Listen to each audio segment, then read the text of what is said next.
And welcome back to the Ghost and Friends YouTube channel. We are here to talk baseball, but we're here to celebrate a little bit first. Welcome back, Mr. Robert Mendoza, Nash Talks Texas. Gentlemen, how are we feeling after a little clean sweep of the fighting Texas Aggies? Doing really good. Well, yeah, great weekend, right? Aggies aren't running though. Hey, they're here. Respect to you, Carson. Okay. Yeah, nice weekend all the way around. And do I dare say for both clubs? So I'm going to go ahead and just throw that out there just to start this. Great weekend for both clubs. I mean, this is one of those weekends where if A&M hadn't had the bad start that they did, we're looking at this weekend as like, hey, whoa, these two clubs, and these two clubs both could wind up in Omaha, but it's just from the Aggie perspective, that loss feels a lot. You don't feel that loss as much now because now they almost have to go perfect. Yeah. I mean, to be fair, you do have to tip your hat to A&M because baseball is a wild game, a couple different bounces of the ball, different wins. I think we've seen all the different excuses from that side already. But to be fair, three excellent one-run ball games. I mean, games, obviously, in a one-run game, it's a game from start to finish. Neither team fell out of it here or there throughout the weekend. And so we will have our fun and be very, very happy about it. But at the same time, A&M has a dang good club. And I don't know about you gentlemen, but I'd prefer, honestly, just to not see A&M again. There's enough. I think there are a lot worse ball clubs out there across the entire country than all Texas A&M. I know they've struggled, but they've obviously picked it up a lot. They won 2 series against top 2 opponents and then came into Austin and played 3 one-run games. I'm not giving them, I'm not giving you trying to just I'm not being what A&M thinks I am, where I'm just being that nice guy, but I'm being a tad bit facetious. Like I mean it. There's some genuineness behind it. Talk. Yeah, it's baseball talk. I respect the program, and what Michael Early does, I don't know. But I know they have a hell of a lineup, and that's not a guy, or not a lineup I want to have to go face, whether it be in a super regional or say in Omaha and they be on our 4-team bracket. And that doesn't mean we're scared. I'm just saying there are a lot worse ball clubs that I would much prefer Texas face off against. But let's talk about Friday night. All right. Obviously Friday night, I don't know how you gentlemen felt coming into this. I loved seeing that Ruger was going to get the ball. That was huge to me when that was announced. A guy that goes in there, pump strikes, he locates the baseball really well, and it's not like it's an Aggie team that you can just go through strikes against and they just okay, that's going to be enough. No, you have to locate, you have to find both sides of the plate, and you have to mix it up. And let's talk about Ruger for a second. Let's start with you, Robert. What do you think about Ruger, the mustache, doing what he does? Man, it seems to be week in, week out. Ruger goes out and Ruger shoves.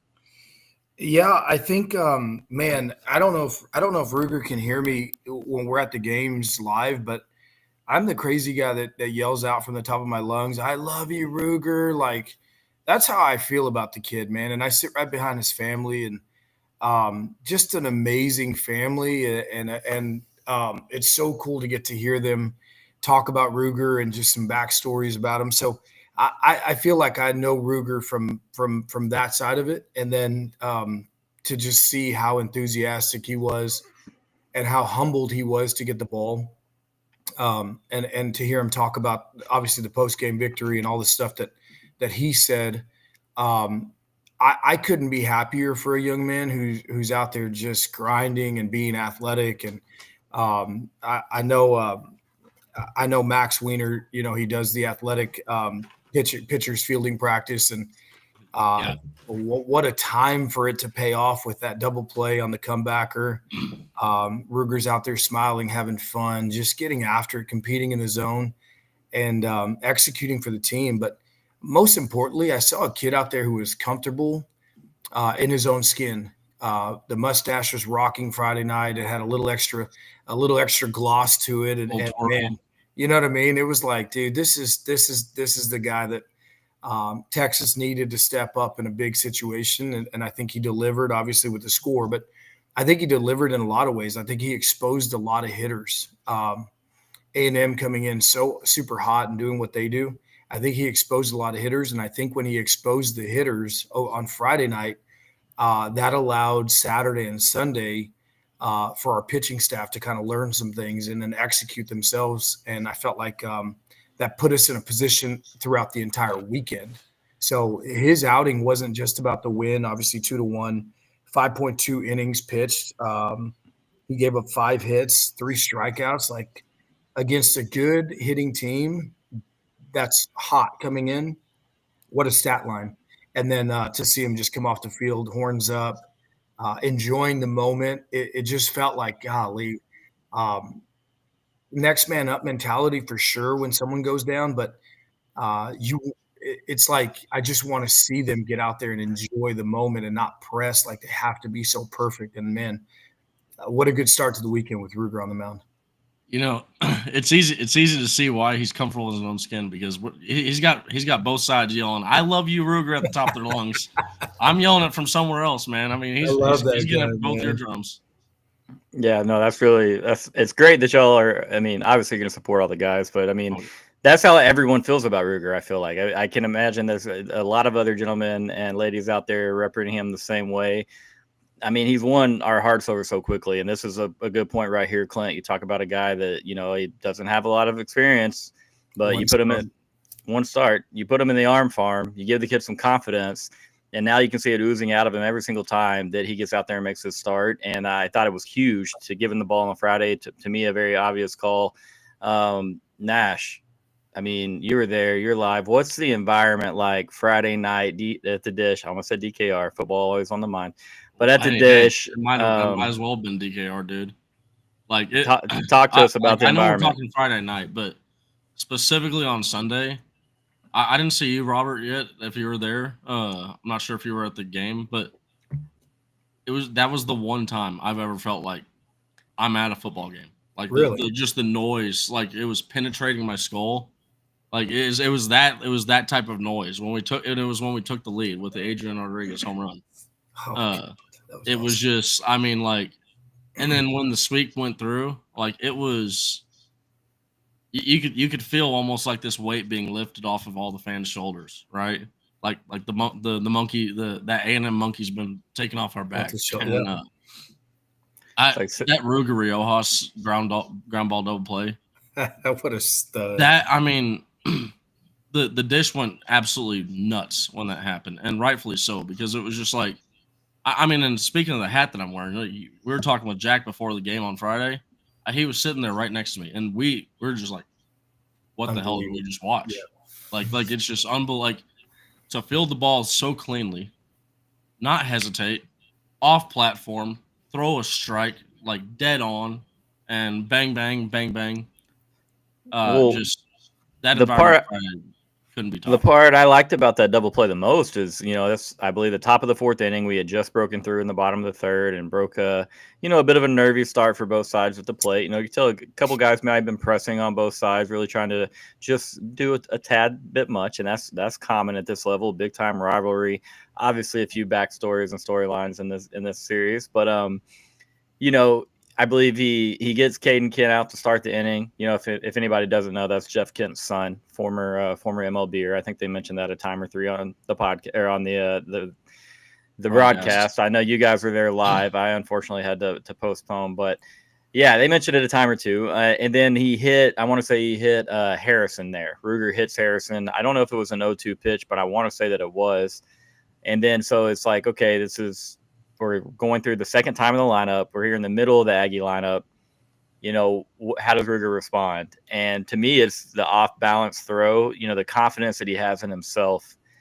I mean, when he's mid-air making that throw, essentially, because he has to turn his body completely, I'm like, this could go a lot of ways. Yeah. There was only one way it was ever going, because that's the belief that he has in himself. And, I mean, you'll make mistakes, trying to accomplish that at times, but in that moment, for him to pull that off, utmost confidence in yourself, and obviously it continued to just be part of a very impressive performance for him. I mean, I can imagine there's a decent eruption at the dish after Ruger pulled that started the 1-6-3 double play there.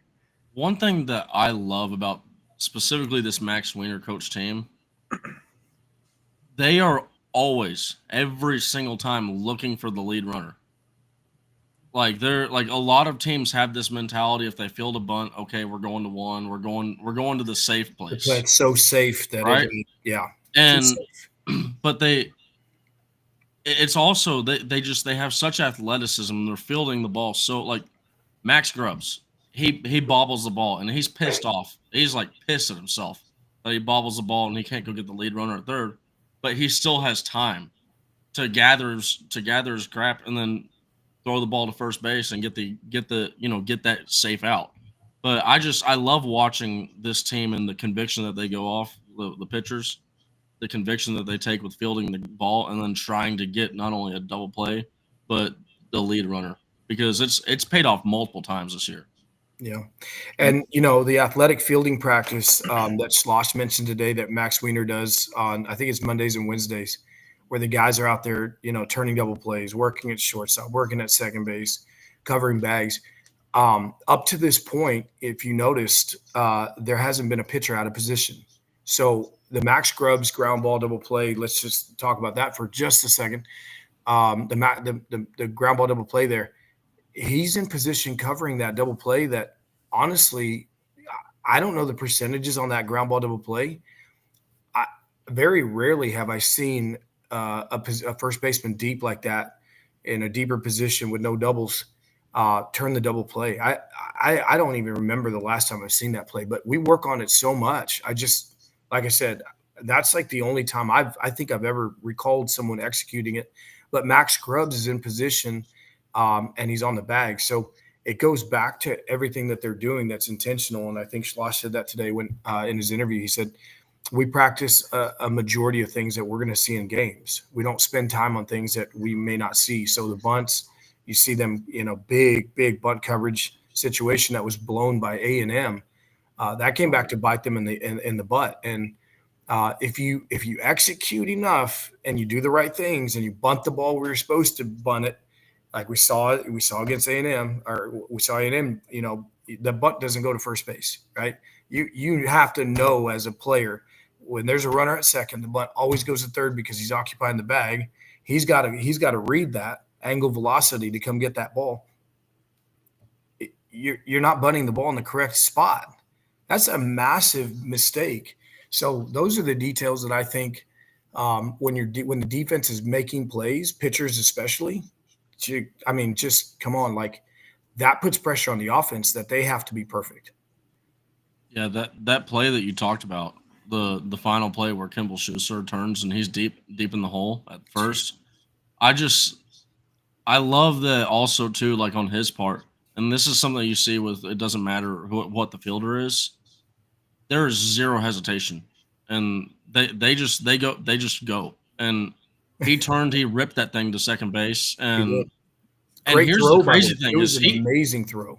He would have, and this is where Kimball really wanted to just end that series right then and there, because if Max Grubbs wasn't there and wasn't doing his job, Kimball was able to get back to the bag. But because Max Grubbs is there, he's basically turns into a second umpire, and then as soon as he sees the play's over, about like a half second later, he's over in shortstop from the celebration. But how many times do you see games continue on or innings continue on because of a lack of execution from a pitcher not being where he's supposed to be? He's stuck watching the game. Like A&M. Like you just mentioned, Duplantier scores off right. You're just stuck watching the game, not paying attention. And that's where the detail stuff comes in. And to me, that's the most impressive thing about what we did this weekend is it seemed like we were where we were supposed to be when we were supposed to be there. And there was never a hesitation on anything, right? Communication, or where the ball's supposed to be thrown, and then the execution of it. So that was awesome. So it's just a blast to watch. Like you both said, the attention to detail and the level of focus that it requires to pull off, and no one's a perfectionist, but you can damn sure try to be in this sport. You can work all the scenarios, work every single thing. And I mean, that that's where, a coach like Schlossnagel and then a first-year coach like Michael Early, even though Michael Early is obviously a damn good hitting coach and knows probably every single thing about this game and having a bat in your hand and running bases, but it's those little bitty things where I'm pretty confident that Schloss is not ever going to have a guy, and maybe Early didn't, maybe he simply obstructed him, like, bunt the ball down the third base line. Maybe he needed to be more adamant, or maybe the kid just simply messed up and took the pitch at where it was down the first base line. But regardless, you have to make an effort to get that on the third base side for the reasons that you mentioned. But kudos to Texas for taking advantage of it. Real quick, guys, I want to say thanks for being here. The comments are popping really hot right now. I don't know why I just said it like that. I don't think I've ever said anything popping hot. Y'all forgive me. But still got some nerves. He's turning into an old man. He's trying. He has his weekend swagger after 3 big wins. That's what and the he's 6-year-old flag time on TikTok. The flag football team, I hate to say it, but the Buckeyes had a little 2-touchdown win yesterday.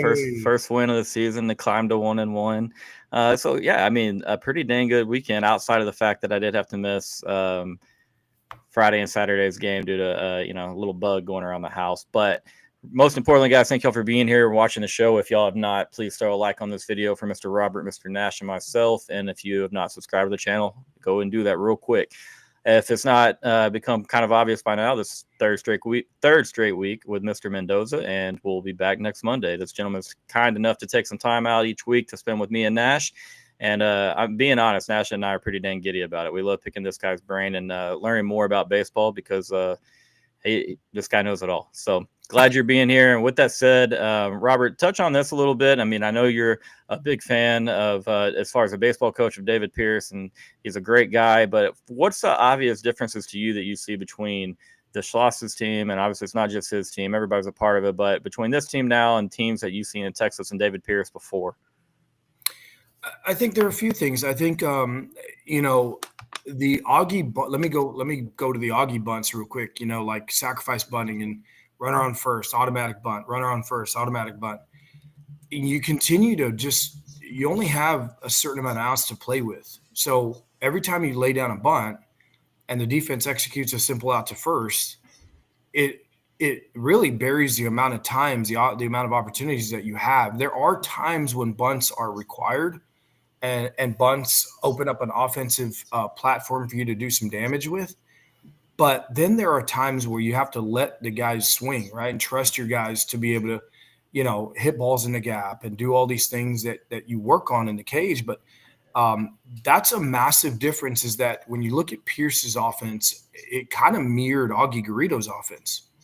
And so you're sitting back and just waiting on the single after a bunt, and then hoping that you score from second. So I think the offense in this situation is much different, because it's not necessarily the automatic bunt. It is let's work the count, let's see pitches, and then let's hammer the pitches that are in the zone. And speaking from, just Ethan's perspective on what he talks about, there's a true purpose behind the at-bat. It's not just let's get in the box and swing it and try to hit a bomb. It's, okay, let's look for specific pitches. Let's execute on those pitches. And if you don't get them, take. And so that generates a lot of offense. And I'll be quite honest with you. I've never been a fan of the walk. I think the walk is like the most or the least amount of damage you could do. I thought that until this year. And watching the offense take walks and put pressure on the pitchers to dominate the zone, throw strike after strike in a conference where the ball is moving left and right 16 inches, up and down 16 inches. Velocities are changing between 96, 98 down to 82, 84. It's like, dude, the amount of strikes that our guys actually see, it's amazing how much the walk has done so much damage for our guys. So to me, it's the walks, it's the discipline hitting. I know that Hard Hitters Only came out here with that, discipline hitting. That right there, man, that sends a message of the offensive approach and culture. So that's a big key. But when you get into the Max Wiener pitching philosophy, our pitchers just throw strikes down the middle of the plate. I don't know if you guys have watched, like Galvan. He doesn't move in or out. He's literally over the plate, and he's trying to make himself as wide as possible. and as athletic as possible to move and work around the baseball inside, outside. And that guy's just phenomenal, man, as far as like Galvan stealing strikes and doing things right. And then our pitchers are just executing multiple pitches. So to me, like the philosophy of how to pitch and then how to the offensive approach, that's a big difference because I know like Pierce in the past has worn out the outer half with 2 strikes. Let's get 2 balls off the plate. Now, that's such a waste pitch. It's just ineffective. And then obviously just the defensive philosophy with Chulo. That dude just our guys are everywhere, man. They're covering everything up, literally covering everything up. And our guys are positioned in and out. They're moving left and right. It's just so fun to really watch the intricacies of the game as those guys are moving and adjusting. And I think that the staff they're on the same page. There's a lot of communication amongst the staff as to what's the plan and how are we going to execute this thing. And then let's get the kids prepared. And I know that Ethan mentioned a couple of things about that from the kids last year that are returning. They felt like they were kind of a little bit underprepared at times. And I think Schloss is going to cover. He's going to cover every detail of the game, and he's going to go in and out of it. And to me, that's the difference between the two coaches. Just one is ultra detailed, and I heard a story about Schloss going into a Team USA meeting where he's writing down a bunch of notes, asking a tons of questions, and on his iPad he's listening and taking all the information. That dude soaks up a ton of information, and then he tries to apply that to his guys. So I'd say that guy's a lifelong learner and just trying to do the best he can with the guys he's got around him. So big difference between the two coaches there. I love that answer, man, because that to me, if I had to sum it up in just a sentence or so, I would say attention to detail and then just overall confidence. And with preparedness, and you're repping everything, every scenario. You know that you're capable. You know exactly what to expect. You know exactly what you're doing in this spot, in this spot, in this spot, instead of maybe questioning a little bit. You're just thinking less because you've repped it to death. It's all muscle memory. And so to me, that is a really perfect answer. And I'm going to get your opinion on this as well, Nash, but I do have to pay some credit to Mr. Hard Hitters. You made the comment somewhere up here. I can't find it. But you said A&M hit like 7 warning track shots. You hit like at least 7 warning track shots. The same thing last year in the regional in that first game that we played A&M. Dude, they were all over it. They hit up on so many baseballs, and I mean, it's almost scary to watch every single swing because the guys have the pop. Now Texas obviously had their fair shots too, and so that's part of it. And not accusing A&M of this, but if you live by the home run, you have to have the other hand where you can die by the home run, and so that's where good pitching, like Texas staff, you're locating the baseball well, consistently throwing strikes, but Texas does a good job of pitching backwards. There's not really a guy out there that doesn't have the ability to throw a 2-0 off-speed pitch or, locate an 0-2 fastball in a really good spot. But Nash, I want to hear your thoughts. You've seen a ton of Texas baseball, my friend. Talk to me about the differences in your opinion between David Pierce and Schlossnagle as far as team's difference, not the coaches. Yeah, I mean, it's hard to follow up with what Robert said because he just about covered it all. I mean, I mean, right out the gate, I was going to say just detail oriented. Like if I could use 2 words to describe it, the devil's in the details, and you see this. I mean, it's like, to expand on what Robert said, piss poor preparation leads to piss poor performance, and you can see that this team is clearly prepared out there. Like I've had some of the major baseball accounts quote tweeting that thing where we've talked about this multiple times about the losses, how close they are. Like it is actually wild to think that Texas only has really one true major loss up to this point, and then that also kind of can work to bite against you. Like I was talking with Randy Jackson out there, one of his Gus teams. They started out 34-0. They didn't make Omaha because they got to riding too high. So, but it's this ability to keep his team level headed too that I think is really underrated. But just going back to like the details of the counts, like what he talked about, our guys aren't just going up there and swinging the stick for swinging. They're not just doing shit for shit's sake. Like they're not going through the motions. They're going out there, hey, we're either hunting a fastball and we get a fastball and we hit the crap out of it, or we're looking for a slider. And if you don't swing, you don't get caught off guard, right? And that's where you've seen a lot of strikeouts get cut down from guys like Will Gasparino, even like a guy like Jalen Flores. One thing I love to see is the progression of Jalen Flores throughout the year in the middle of the season, right? This all doesn't ever stop.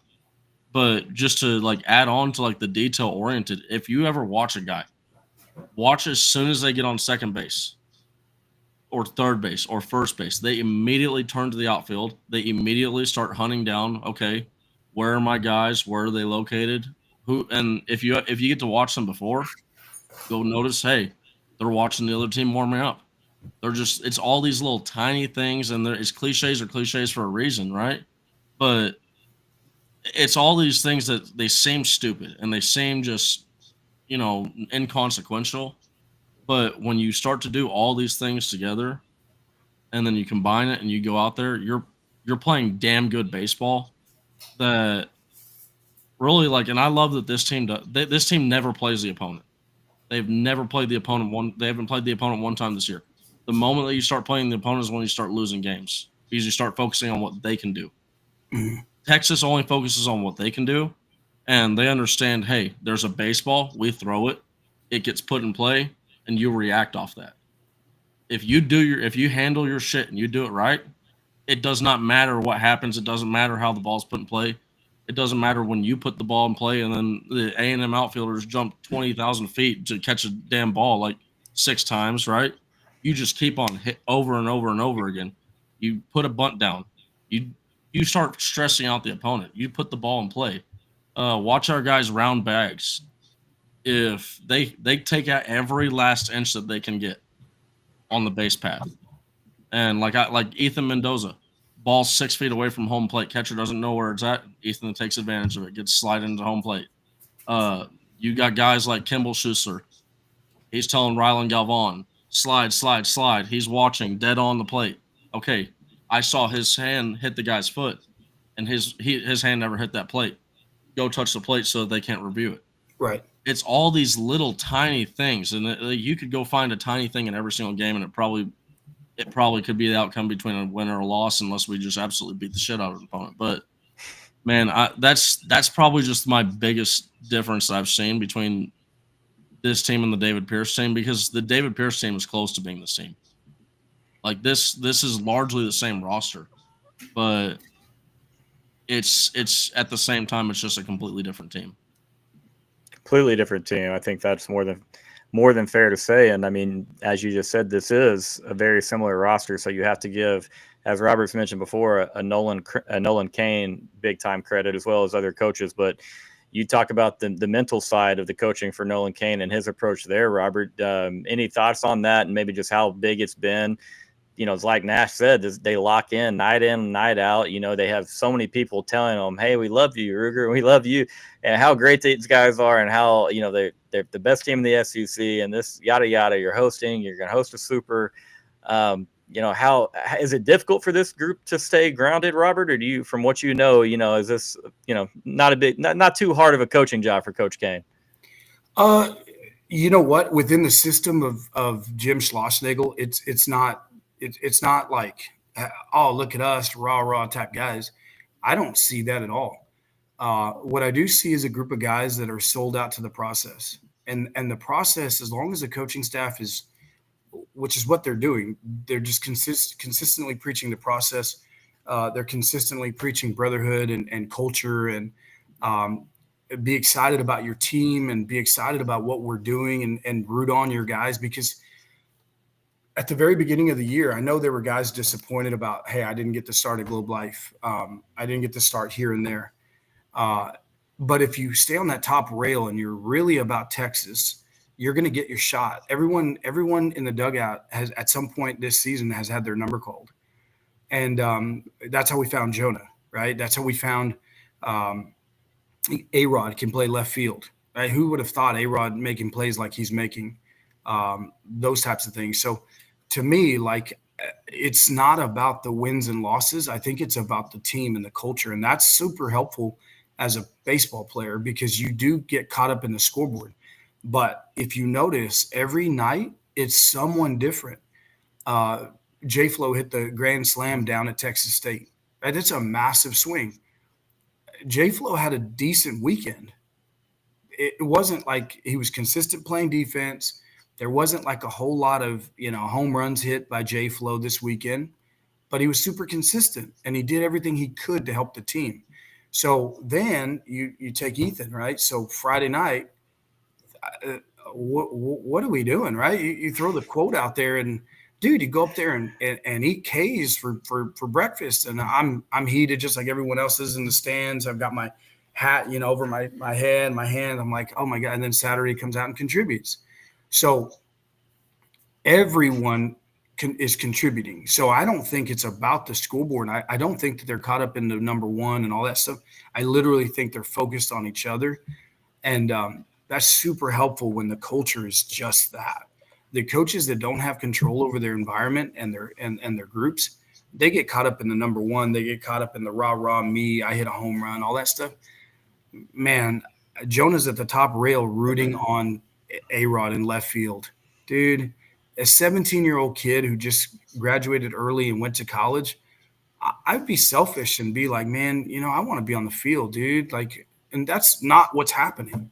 So I don't see them as losing focus. I see them as like getting better every single day, and that's all they talk about. Just get better.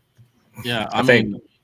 I was Go gonna ahead, say Mitch. like one guy that is really particular to left field, Easton Winfield. I love that dude because like you want to talk about a guy that it would be entirely understandable for him to just be upset, right, and kind of be feeling being Right. down the dumps, right, because this season has absolutely gone sideways for him. What's you know, uh, but you look over there, he's just as happy as everybody else on that team. Like, and they're it's like we talked about all like I think in left field.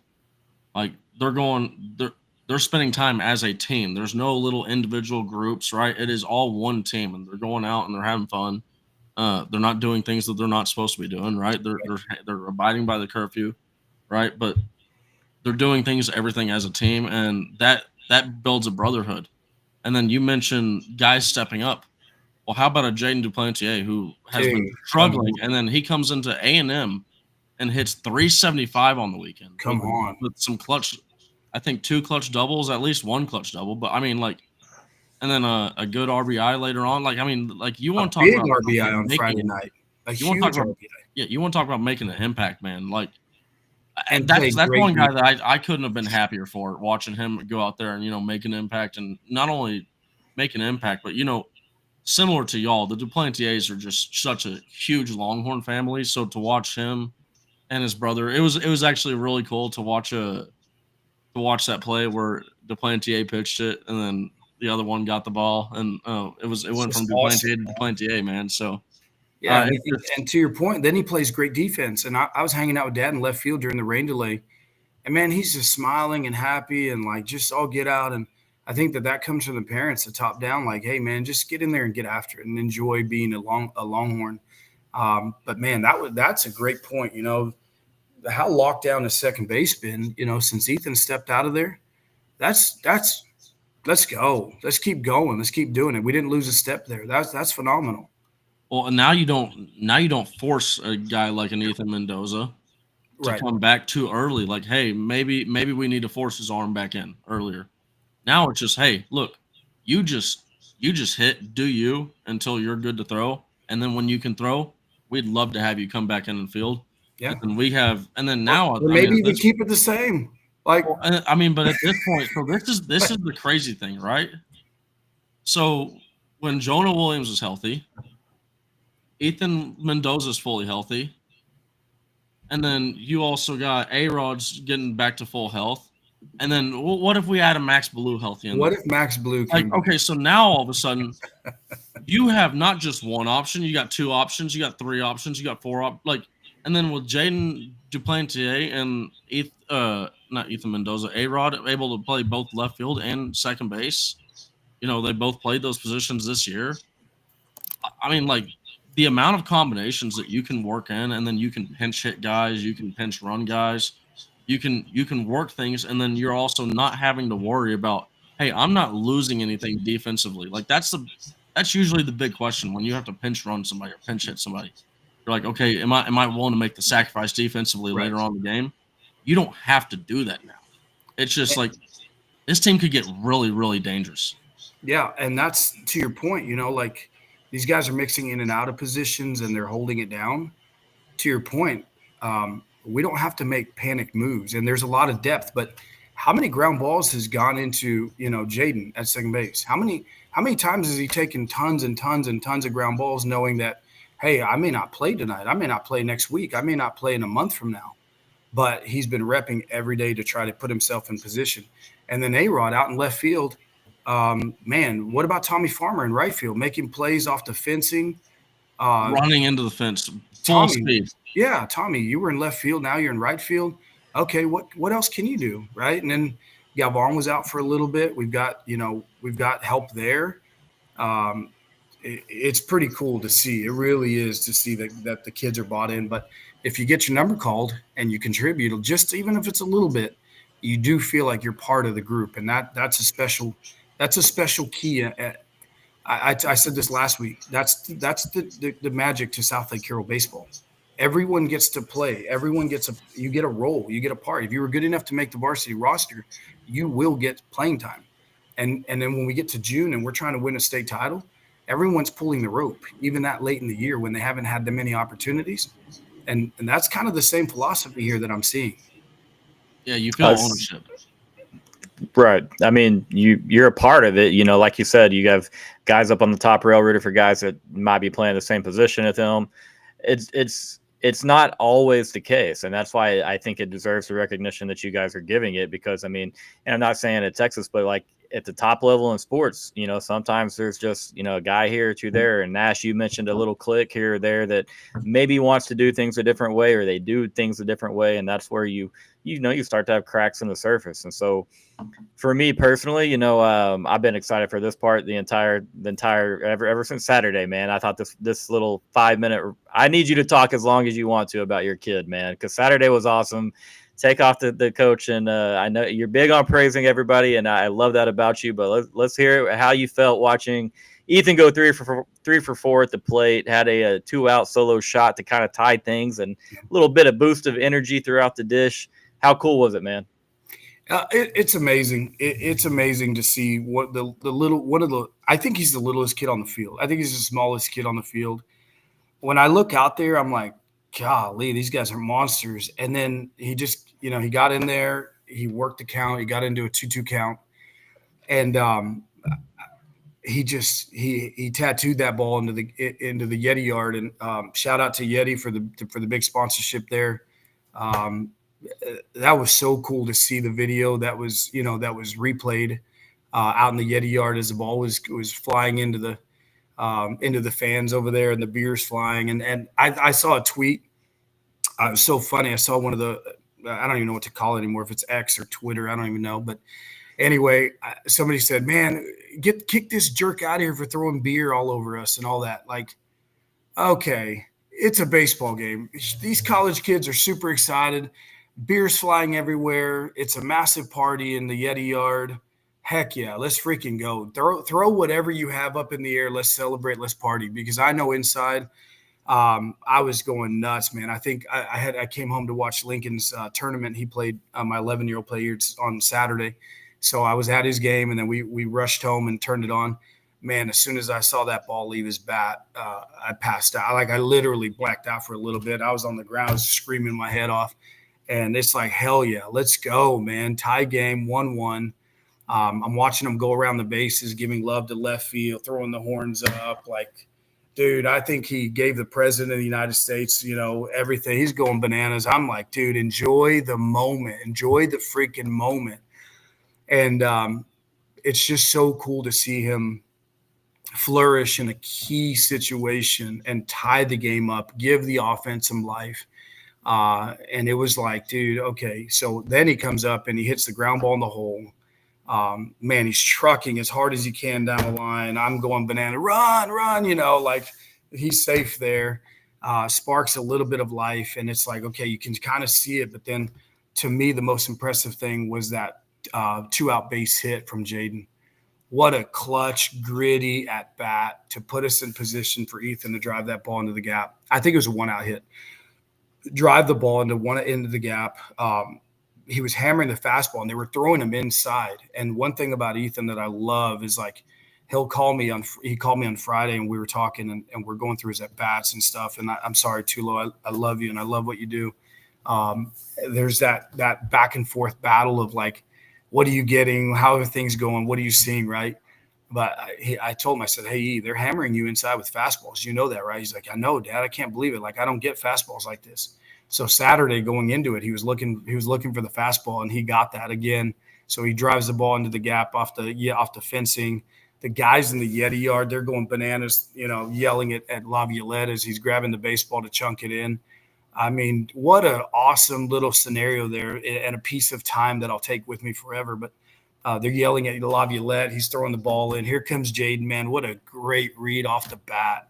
He's flying around the bag, and dude dives in head first. And I'm just like, man, please don't get hurt on a head first dive at the plate. I've done that before. That's how I ended my career. But goes head first, Superman's it into the plate. And I look at it. I'm watching the TV like Ethan, they're going skull clap. They're all going bananas. And I'm just yelling from the top of my lungs like, holy cow. And so I took a picture of my dog because she was shaking. She was like, what in the world is going on with this crazy man? So I'm yelling my head off. I've got my dog shaking in my hand.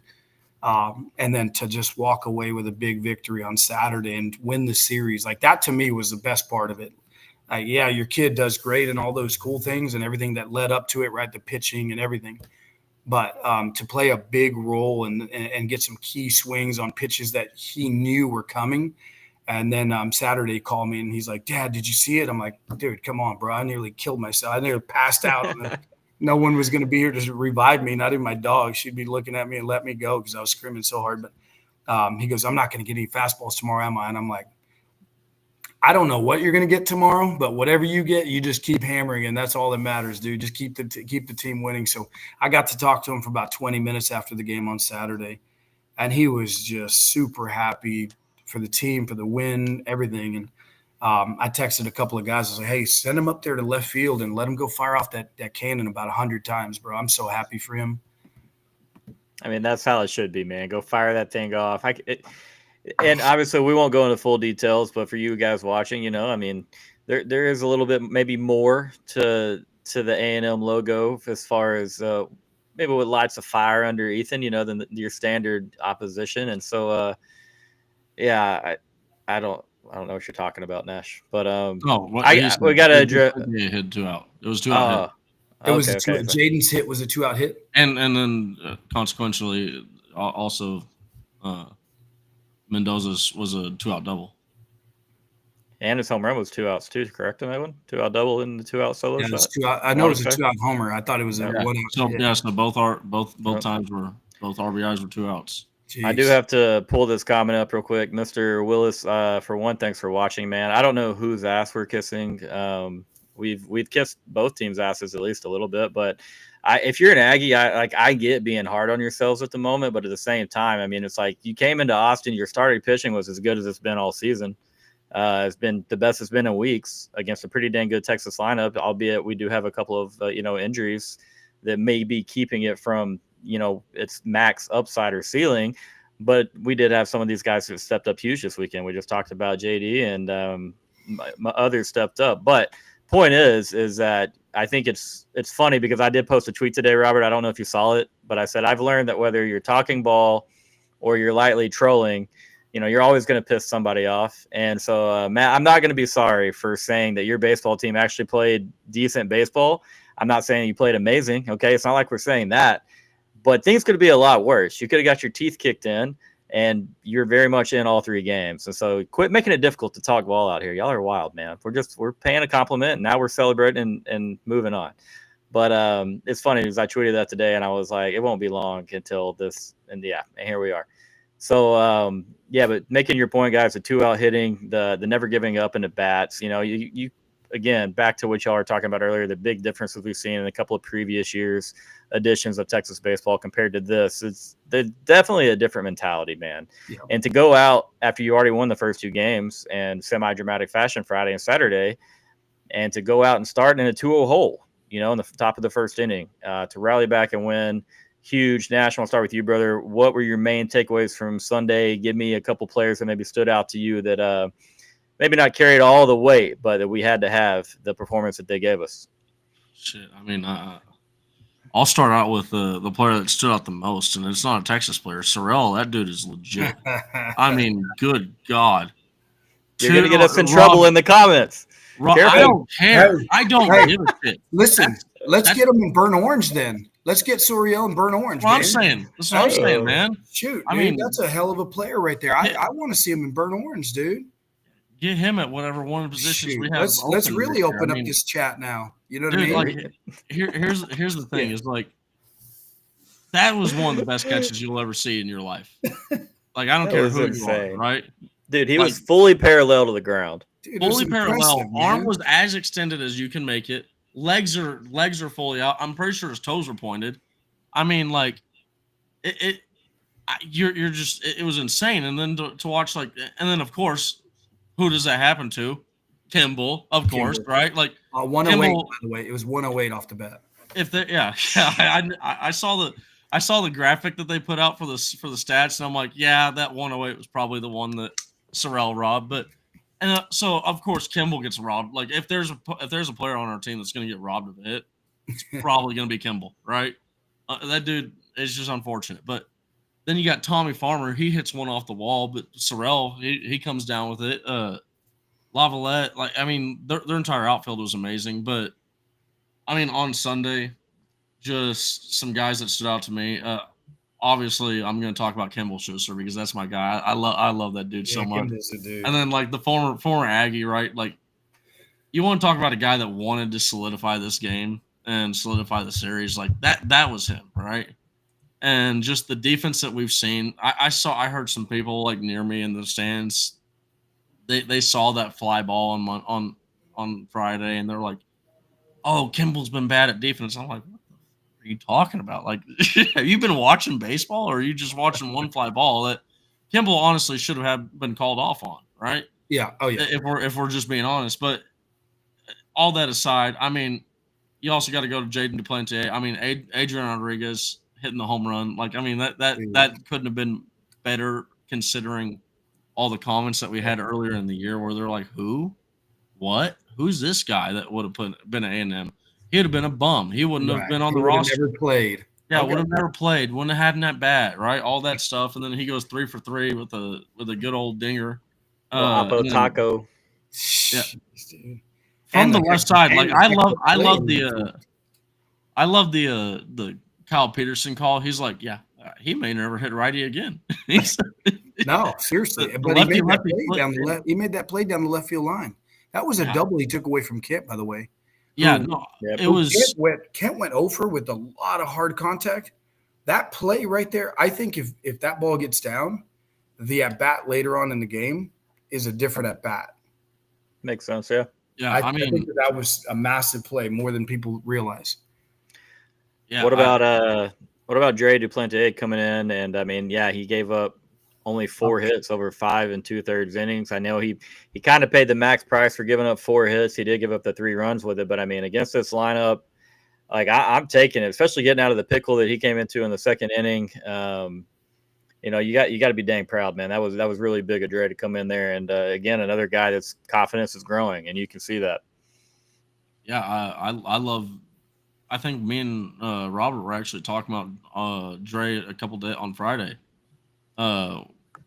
We're kind of talking about how if you were to just look at, like, it was either the second half of last year or the last 3/4 of the year last year, his numbers are right there with Gage Bain, like side by side, everything all the way down the line. So he's a really, really good pitcher that just because he has a tendency to give up some home runs at some crucial points, right?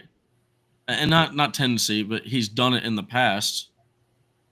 obviously those things, they just stick out to people, right? And He that's gave up all. one against Suriel too. Yeah, So that's all that they remember. Sure. And on a hanging breaker, but I mean, but dude, still, like when you go and you look at like ERA stats on other teams' numbers, right?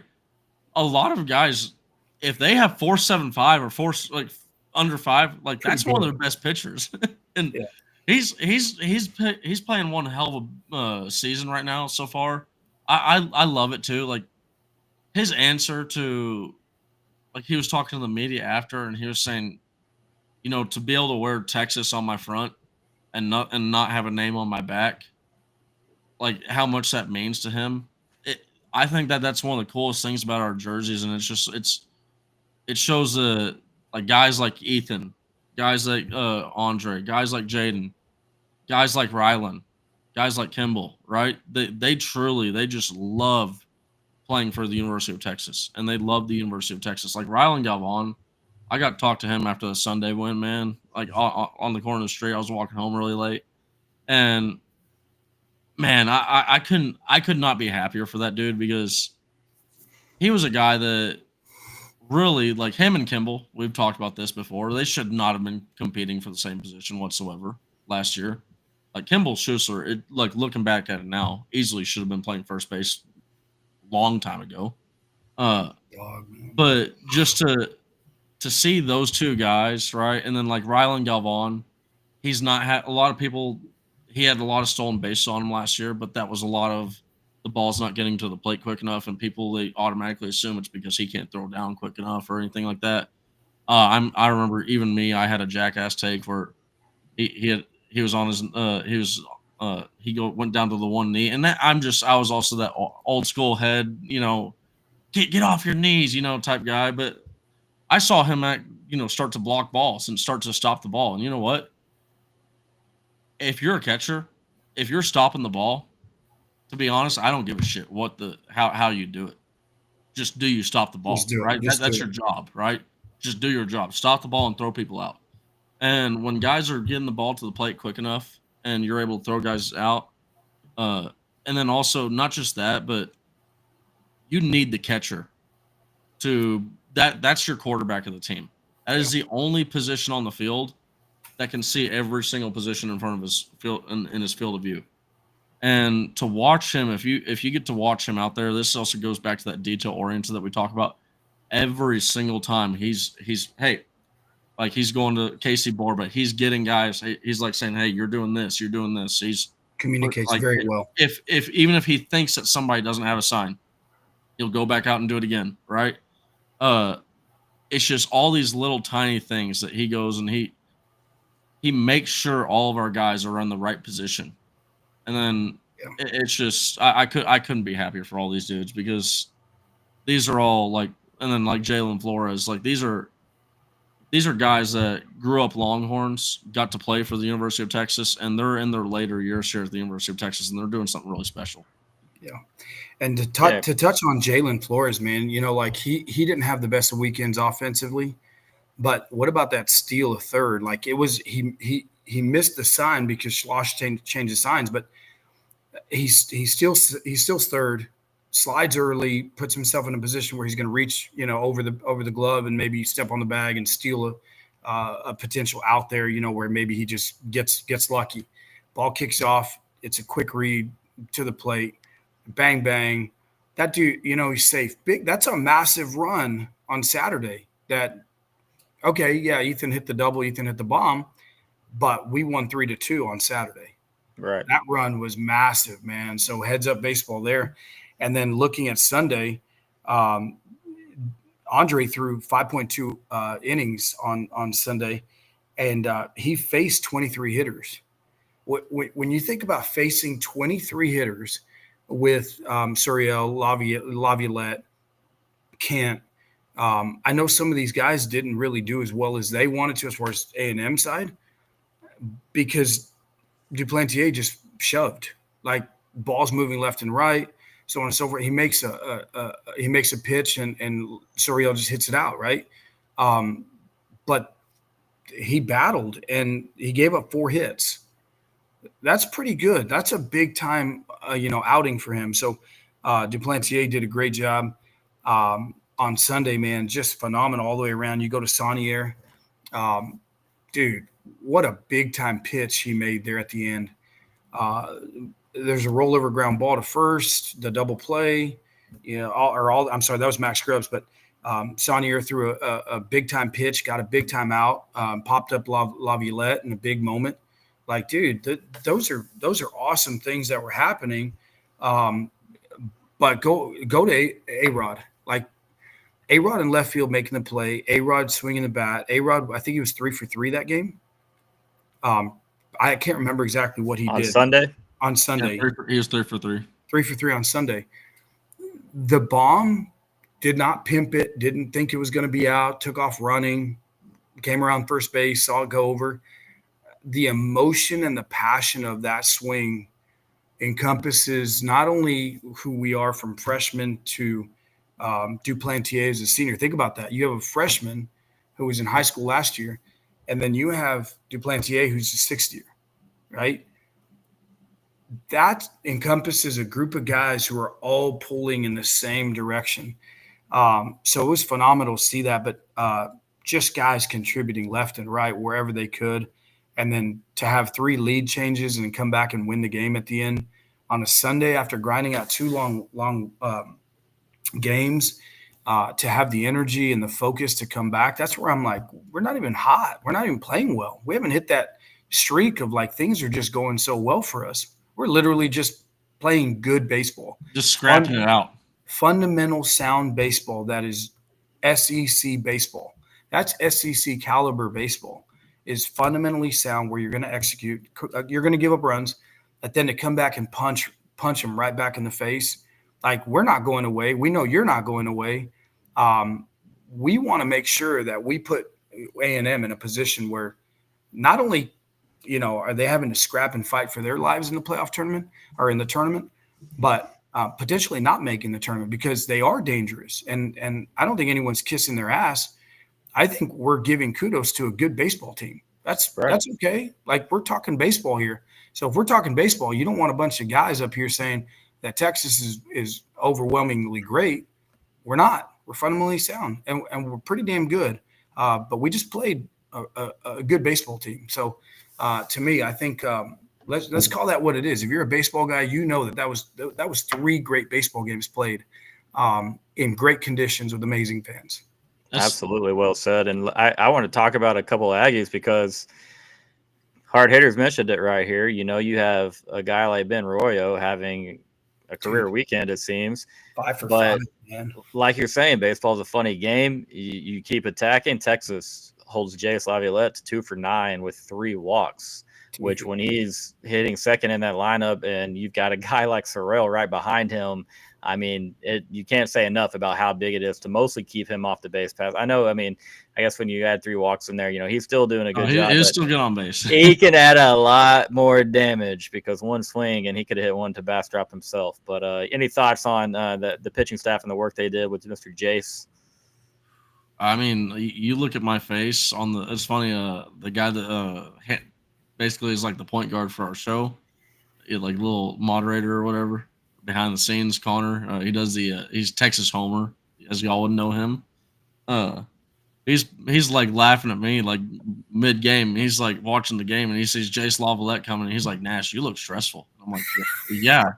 You know who's at the plate? Who's like you see there's runners, there's ducks on them pond, right? And it's just like walks are dangerous too, like you said earlier. I mean, Jalen Flores walked. What happens? Bad pickoff. He takes advantage of that with amazing base running, gets on second base. Okay, now there's a mixed up sign. Okay. Don't compound errors, right? Don't compound mistakes. And he sees A&M make a mistake. Let me take advantage of that. And he goes and scores. I mean, like, amazing base running, but at the same time, you go back to A&M. I was scared every single time Jace came up because also you got a damn good hitter right behind Jace too. And he's also like 6'9", 207. I know he's 6'7", 220, but talk about a center field prospect, dude. Watching him run Gazelle through the outfield, like you don't think anything is getting down. Also like I'll say this too. Like he is just generally he's the type of guy that you want to have that type of talent in. Like he reminds me a lot of Bijan Robinson. It's hard to dislike the dude, right? Because yeah, he's at A&M. Yes, he's a really good player, and sometimes when those things happen, you makes you want to hate a guy even more. But he also just he doesn't overly talk smack like maybe a Gavin Cash would. He I saw him interact with multiple young Longhorn fans, and like right there at the on deck circle, and he's got a smile on his face, and he's trying to grow the game and make sure there's more fans of baseball moving forward. Like he's doing all the things right that you want to see, and I personally would never want to play them again because I like rooting for that guy.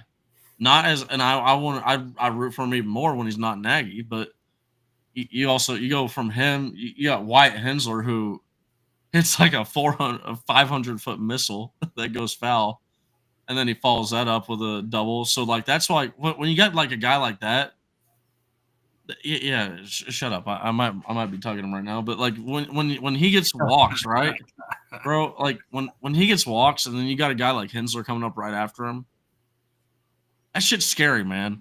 Yeah, it is. it's I will say it's like Joshy was giving me crap earlier for giving him crap about because I'm superstitious and I don't want people jinxing it. I mean, like this, like we're talking about what's the confidence level heading into the game last week. Mine was at a 9.5 or a 9.0, like because this Texas team has given me nothing else, It's consistent. no other reason to expect that other than that. And like this is one thing that I love about baseball. Baseball is not a sport where the most talented team wins. Talent only gets you a certain point in baseball. You have to do fundamentals. You have to do all these tiny little things right that we've talked about all throughout the show. But even more than you just got to handle whatever crap goes at you because baseball is a sport of outcomes. There's so many different outcomes that can happen, and are you prepared for it? How do you react to these things? And to watch this Texas team, like it's like Slosh said, this is probably the most scrappy team this is the scrappiest team I've ever seen play. I don't care, professional, high school, whatever. I might put on the damn shiesty at some point because here's the deal. The problem is I set a rule going into this year that okay, I'm only wearing the shiesty under these conditions. We have to be on a losing streak for me to wear the shiesty, right? So that requires 3 losses in a row. In case you hadn't been keeping up, we hadn't had 3 losses in a row, man. Get the shiesty away, baby. That I've had to keep. I've only brought that thing out for the cold when that damn wind was blowing in, and we had 36-degree wind chills in the middle of March. Say under sauce, man. You might have that thing in the closet for a long time. Not to put any knock on wood and all that. I mean, like superstitious, but it's not going to happen. That one's retired forever, though. That one's retired forever. That's the OG. Oh, decor. I love it, man. Well, got a few more minutes here, guys. I wanted to get your thoughts on what do you think, Mr. Mendoza? Like, me personally, when I look at the grand scheme of things, and just like an SEC title is cool, man. Like it's cool, and we've had a lot of celebrating on Twitter. There's been a lot of dunking on Aggies. We run the SEC, yada yada. You've seen it all. But ultimately, for me, at the end of the day, man, I mean, Texas only dog piles in one place, and it's definitely not, in the middle of April after a home series against the Aggies. And I mean, for you personally, do you think it's fair to put like a championship or bust? And we may have talked to this on the, in the past, and bust is definitely not fair to say, but that's just, how the saying goes, because this team has shown a ton of growth, and obviously there's a very, very bright future in Austin when it comes to baseball under Schloss. But as far as this particular edition of Texas, the 2025 version, you personally, your mentality, is it championship or bust? I just need to know with you. I think we need to slow our roll. That's when you think about it that way. No, I'm good. I've seen too many great baseball teams go down. I've seen too many comebacks. I've been part of heartbreak. I hate this game. I legitimately hate the game of baseball. I have a lot of ill feelings towards the game because I've had my season end way more than I've won. Yeah. Every single season, it's like, okay, we're South Lake Carroll. We're rolling out a lefty 92. We're rolling out another lefty 94. And then we end up getting beat to a team we shouldn't have lost to because um, the high school girlfriend broke up with the high school boyfriend and the drama that we didn't know about. Oh, okay. So we end up getting knocked out and bounced when Ethan was a sophomore. It's like I've had my heart ripped out so many times, and I've done it for 17 years as a high school baseball coach and a football coach, and I have one ring to show for it. All the hours, all the time I've ever put into baseball, I've been ultra prepared, video, staying up all night long, doing all the crap, scouting reports. My Google Drive is full of practice schedules from, for 15 years, and I'm looking at it saying, in the end, I've got one title, and dude, how in the world do you define a successful season? So I listened to what Schloss said the other day, and I thought that was great. It's like, do you take a first place SEC championship and make that the crowning of your season if you don't win it all? You finish first in the SEC and you're ranked number one, but don't win it all. Is that a successful season, or do you pull off the Ole Miss and come back? They're the last one in, last one out. Is that a successful season? So winning a natty, we just saw a coach, get fired, and I don't want to mention anything about that, but we just saw a coach get fired who won a national championship for the first time in that school's history. And he's on the chopping block and hasn't even had they didn't even give him the opportunity to finish the dang year. That dude, that's why this game sucks. And I hate it. I legitimately, it's the dumbest game ever invented. Whoever thought 9-against-1 was cool? Like that, you're a sick man if you think that that's a fun game to play. Right. So if I said, yeah, let's go win a natty and all this stuff, and that's a successful season, I know it's way too much to think that that's going to happen. I think just continue to play consistent baseball. If we win an SEC championship, man, that's awesome. But winning a national championship, to me, if we're fortunate enough to even get to Omaha, if it all works out great, that's a successful season in itself. But to win a natty, if I could put this into words, and I don't really have the words, to win a natty for these young men who have been through so much crap in their careers, and I'm not talking about their history at Texas with David Pierce. I'm not talking about that. The amount of effort and the amount of adversity that a baseball player goes through over the course of their career, to finally win a national championship and have the opportunity to claim that, you have to have a lot of luck and you have to do a lot of things very, very well to make that happen. So I'm not going there at all. I won't even entertain that thought. But man, if we win the SEC championship, which is the first line of business, dude, awesome. Let's freaking do that. But to win a natty, ugh. You more than delivered there, because you see on Twitter, and again, this is where this show is live on Twitter, YouTube, both. You see so many people who have it. Just, you have to have that expectation. We have to win the title if it's not a successful year. I mean, go look at where every national media pundit predicted Texas coming into the season as far as being in the SEC. Obviously, this has been a very, very successful opening campaign of the SEC. Right. Nash, I'm gonna let you get one more bit in here. Got 2 minutes. Sorry, buddy. Arkansas, Texas. Need your prediction. We're gonna get Roberts too.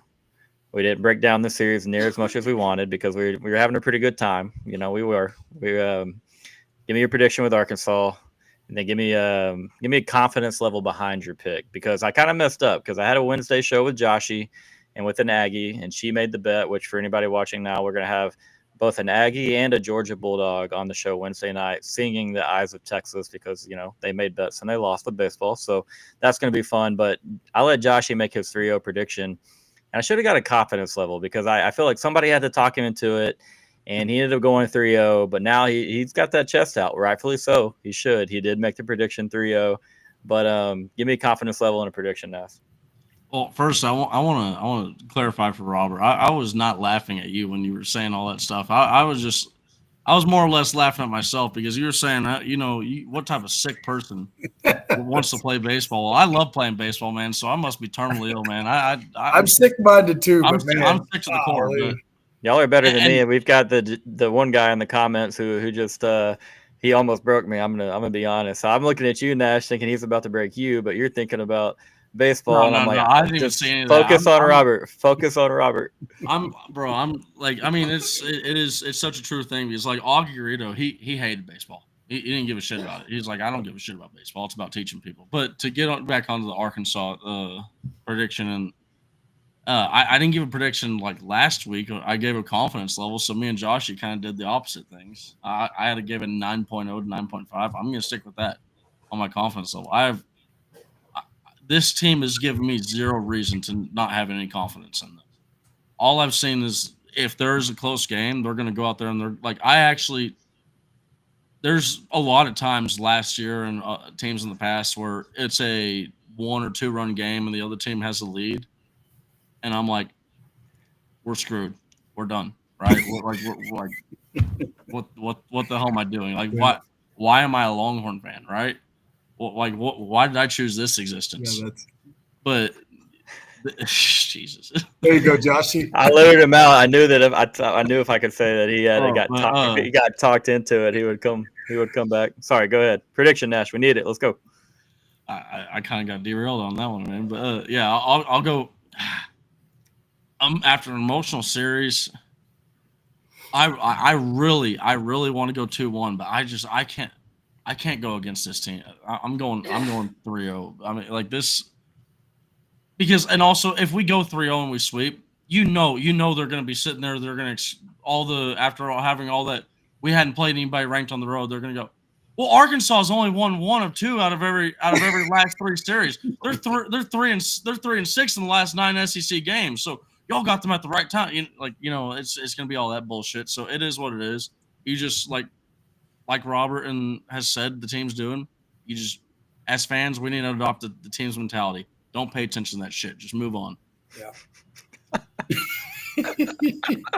Somebody got Nash fired up, baby. I got distracted and I had to. You did get me a little pumped up there earlier. Me? Sorry. Okay. Bro, sorry. I love this game, bro.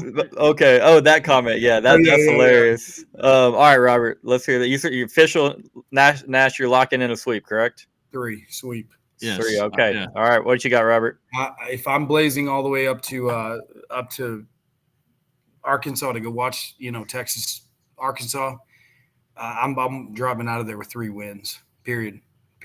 I feel like that atmosphere is only going to fire our guys up. Our guys, man, they love with a little chip on their shoulder. Say something, smirk our way. Dude, our guys nearly came out of the dugout when all that crap started happening. Yeah. Gasparino, and I don't even know who that kid is. I've never seen him before. I don't even know who that kid is. Hey, it's going to be chirpy. It's going to be great, the environment. And I think our kids are just going to walk in there and live off of that energy. And, hey, give it – I don't care what they do. They yell, beat us down, talk trash. I think Schussler, Galvan, dude, those guys are going to walk in and lead this team to 3-0, and they're just going to take – I just have that weird feeling that these dudes are – I think they're okay. They're ready to go. I think this team's built the right way. We're about to get going. See, that's where I come into a conundrum when I make my pick because I look at Texas's – I mean, we haven't lost that SEC series. You just had a highly emotional sweep over A&M. Arkansas back-to-back series losses. Arkansas gets Texas at home. And in the back of my mind, I'm like, I would take one game and run with it, to be honest, considering the standings and where we're at, the injuries mostly to Jared. But you would be a fool to doubt these guys because they do have the ability to lock in. They focus, or, as you said earlier, they're not worried about number 1 or the SEC standings. And so that's where I do have to take one step down from you two guys. I'm gonna give credit to a really good Arkansas team, and I'll give them 1. But it worked last week when I said 2 out of 3. So I like where y'all are at. Did you have a sweep last week, Robert, or did you have 2 out of 3? No, I had A&M winning one. I did. Okay. I just felt like they were one swing away. Yeah. They were one swing away all Everyone's week. swing away all night. I knew all weekend. that at some point, man, it was going to happen. But hey, one thing I didn't get to talk about is the cutters in on the lefties from our righties. Dude, our boys are yelling lizard skin out of the dugout, baby, because those guys are getting sawed off on cutters in. So our pitching staff, hey, kudos to you, man. You guys are sponsored by Lizard Skin. All the lizard skin you can handle, I'm paying for it. Love that. I love that so much. I do want to. So, Robert, do you know like the whole history between Gaspo and Cash? I do. I didn't know because I was like, if you don't know, and Gasparino definitely said something. And for all the Aggies, this is if you thought Nash was going to kiss your ass all night, here you go. For all the Aggies that think that Gaspo saying hit the weight room pussy or something like that is soft and running away. Soft. That's not no. The guy doing this. Come out of the dugout and fight me. Come out of the dugout and fight me. I loved watching because when he did that, our dugout. Did you see our dugout? They erupt. They were laughing at him. They were because half these guys have played with him, and they're like, "Get out of here! Like, get off the field." Yeah. And he didn't even He didn't get ejected until the time that he got ejected was when he was walking off the field, and he walked past the third base line. And his emotional ass had to say one more little thing and turn around. And you could see the umpire was like, come on, man. And then that's when he talks to the coach, and you could tell that's when the ejection happened. But yeah, I love that. Look, that if there was one moment that was like, you know what, we're going to win this series. Yeah, that was that moment right there. And hey, my boy Gasparino, dude, dog. You know what? Maybe Gavin Cash still is a Longhorn at heart, wanting us to win the series, you know? And when you said Schuessler was the right guy to end the series, that's a certified dog right there too. Yeah, you can see it in the eyes, man. That dude wanted that every single bit of it. That. And what fired me up about this series was Galvan. When every time he got hit with a foul ball, dude, he's popping, he's punching himself. He's like, dude, let's freaking go. Give me the ball. Let me throw it back to the pitcher. Like, that's what I'm saying. The grit is finally starting to show itself. And to me, I think that's gonna start to get our boys ready to go. And I think we're a month and a half of getting hot. Like, and Galvan's earned a day off, man. He's earned a day off. Let's get as Let Oliver get the run, man. Let's get as healthy as we can. Keep pitching the hell out of the baseball. We've done a really good job picking each other up in that department. And then somebody in the lineup always steps up, man. Whether it be Mr. Mendoza's kid, whether it be Mr. A-Rod on Sunday or, JD on Friday night. That's somebody is stepping up, and that's what's key. Robert, thank you for doing this. Nash, thank you again for being here as always, brother. We've got it justice for Gavin Cash and not going to find much of it here. We went too far, just a little too far. I did say at the time he probably shouldn't have been ejected, but he did take it a little far. So thank you, Aggies, for being here, being good sports. It means a lot. But go like this video. Do that right now. And again, Miss Avery, we'll throw you back on the screen. 8:30 Wednesday night, she'll be singing The Eyes of Texas. Loud and proud, horns will be held high. All 53 seconds of that song will be played. Also, Mr. John Smith will be here as well. So thank you guys for doing this. Robert, Nash, Hook'em Horns, Texas, Arkansas this weekend. Let's go Horns. Hey, great comments. Great comments.